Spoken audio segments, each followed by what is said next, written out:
Class 8-এর second summative evaluation mathematics question paper, এটা দেখতে থাকো। একের দাগে তোমাদের নিম্নলিখিত প্রশ্নগুলির সংক্ষিপ্ত উত্তর দিতে বলেছে, 2 নম্বর করে পাবে। তো একের দাগের প্রশ্নটা দেখতে পাচ্ছ, এই প্রশ্নগুলোর উত্তর অবশ্যই তোমরা কষে নেবে। এখানে একের দাগে দুইয়ের দাগে যে প্রশ্নটা আছে দেখো, এই ধরনের প্রশ্নগুলো খুবই এসে থাকে, এবং 3-এর দাগে সরল করতে বলেছে, অর্থাৎ লঘিষ্ঠতম রূপে তোমাদেরকে প্রকাশ করে দিতে হবে, যা এসেছে কোষে দেখি 15 থেকে। 2-এর দাগের প্রশ্নগুলো দেখো, কোষে দেখি 15 থেকে প্রথম প্রশ্নটা এসেছে 2-এর দাগের 1 নম্বরটা, এবং 2-এর দাগের 2 নম্বর এসেছে তোমাদের উৎপাদকের বিশ্লেষণ অধ্যায়, তারপরে আছে লসাগু গসাগু। এই প্রশ্নগুলোকে প্রস্তুতি নিয়ে নেবে ভালো করে। 3-এর দাগে যে প্রশ্নগুলো আছে দেখো, পাটিগণিত থেকে এসেছে, তোমাদের মিশ্রণ থেকে এসেছে প্রথম দাগের প্রশ্নটা। এই যে গুরু সাবানের অঙ্কটা বেশ গুরুত্বপূর্ণ, পরীক্ষাতে এসে থাকে।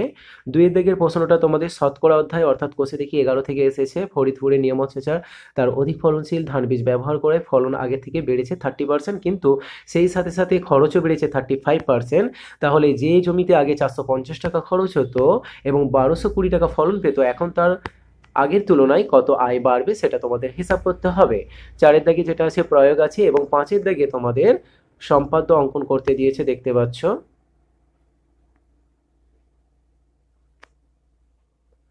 তো এইগুলোকে তোমরা তৈরি করে নেবে ভালো করে।